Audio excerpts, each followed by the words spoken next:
আমি একটা মেয়ে হয়ে বলতেছি, ছেলেরা আসলেই অনেক বেশি ভালোবাসে। কেউ মানুক বা না মানুক, আমি এই কথাটা মানি। এটা একটা আপুর গল্প। আপু আমাকে বলছিল, আমি যখন ইন্টার ফার্স্ট ইয়ারে পড়ি, একটা ছেলে আমার পিছনে সব সময় ঘুরঘুর করতো। আমি যেখানেই যেতাম ও ঠিক আমার পিছনেই থাকতো। আমরা একই মহল্লাতে থাকতাম। সেই ছোটবেলা থেকে আমি ওকে দেখতেছি। একটু জেদি, তবে কোনো মিথ্যা নেই ওর ভিতরে। ফলচাতুরি এসব কিছুই বুঝে না, আর অনেক চাপা স্বভাবের একজন মানুষ।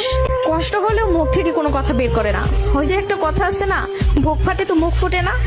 এমনকি আমি যখন ওকে দাঁড় করাই বলতাম, কিছু বলবেন, ও বলতো না কিছু না। একদিন আমিও ওকে প্রপোজ করলাম আর বললাম, আপনাকে দিয়ে কিছু হবে না, আমি সারাটা জীবন আপনার সাথে থাকতে চাই, আপনার বউ হতে চাই আমি। কখনো দূরে সরাই দিবেন না তো? জীবনে যা কিছুই হয়ে যাক, আপনি আমার পাশে থাকবেন, কখনো আমাকে একা ফেলে যাবেন না। যদি এই ওয়াদা করতে পারে, তাহলে আমি রিলেশন করব। ও অনার্স ফার্স্ট ইয়ারে পড়ে। ও বলল, জীবনে যা কিছুই হয়ে যাক, আমি তোমাকে কখনো ছাড়বো না। আমাদের সম্পর্কের বয়সটা যখন 2 বছর, তখন আমার বাসায় বিয়ের প্রেসার দেওয়া শুরু হয়ে গেল। ফ্যামিলি থেকে ছেলে খুঁজতেছে, সরকারি চাকরিওয়ালা, বিসিএস ক্যাডার। এসবের মধ্যে আমি ওর কথা বলতে ভয় পেতাম, কারণ ও এখনো পড়ালেখা করতেছে।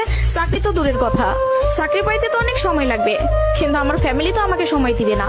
আমি অনেক কষ্টে আম্মুকে রাজি করাই। আম্মু যেন আব্বুকে এই কথাটা বলে, আর আম্মু আব্বুকে বলে। আব্বুর সাথে সাথে মুখের উপর বলে দেয়, সম্ভব না, বেকার ছেলের হাতে আমি আমার মেয়েকে দিব না।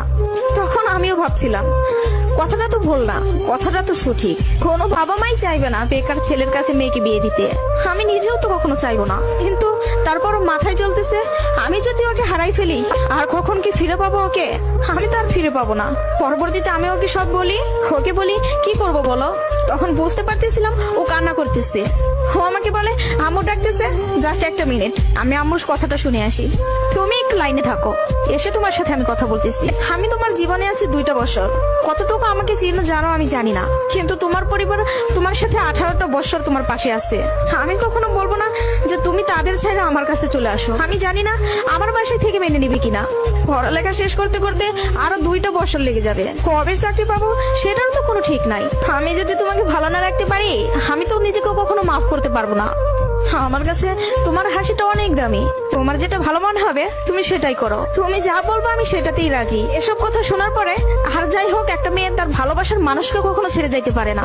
আমি তখন একটা জিনিস ভাবতেছিলাম, জীবনটা তো ছোট, আর আমি আমার এই ভালোবাসার মানুষটাকে হারাই ফেললে আমি নিজেই সারা জীবন আফসোস করবো। এরকম কোনো ছেলে আর আমাকে ভালোবাসতে পারবে না, আমি ওকে ছাড়তে পারবো না। আমি বাসায় আবারও বুঝাই, তারা বুঝে না। তারপর আমি বাসা থেকে বের হয়ে যাই। বাসা থেকে বের হয়ে ওকে ফোন দেই আর বলি, আমাকে নিয়ে যাও। ও তাড়াহুড়া করে বাড়ি থেকে চলে আসলো। আমি বললাম, আমি তোমাকে বিয়ে করব। ও আমাকে বলে, আমি বলছি না তোমাকে, তুমি যা বলবো আমি তাতেই রাজি আছি। তবে একটা কথা, আমার সাথে থেকে যদি 3 বেলার 1 বেলা খেয়ে থাকতে হয়, পারবা? তার জন্য আমি সবকিছু ছেড়ে আসলাম, তার জন্য আমি সবই করতে পারবো। বিয়ের পরে ওর বাসায় থেকে ফোন দেয়, বলে বাসায় আয়। তারপর ওর বাসায় থেকে মেনে নিল। তার কিছুদিন পর আমার বাসায় থেকেও মেনে নিল। ভালোবাসার জায়গা থেকে যদি বলি, প্রিয় মানুষটাকে নিজে করে পাওয়ার মধ্যে অন্যরকম একটা সুখ কাজ করে, যে সুখটা কখনোই টাকা দিয়ে কেনা যাবে না। আর যদি বলি প্রিয় মানুষটার কথা, আমি ভুল মানুষকে ভালোবাসি নাই, আমার মানুষটা সঠিক ছিল। সেই মানুষটা আমাকে বিন্দু পরিমাণে কষ্ট দেয় নাই। আমি সবসময় একটা কথা বলি, ভালোবাসা সুন্দর যদি মানুষটা সঠিক হয়। প্রিয় মানুষটা যখন নিজের হয়ে যায়, তখন এতটা শান্তি অনুভব হয়, তা হয়তো বলে বোঝানো যাবে না। সুখে থাকতে, ভালো থাকতে টাকা পয়সার আমূল প্রয়োজন পড়ে না, যদি ভালোবাসার মানুষটা পাশে থাকে। কাউকে ধরলে হাতটা শক্ত করে ধরবেন, যেন দিন শেষে সব সময় আপনার পাশে থাকে। তো সবাই ভালো থাকবেন। ভিডিওটি ভালো লাগলে প্লিজ সবাই শেয়ার করবেন। আর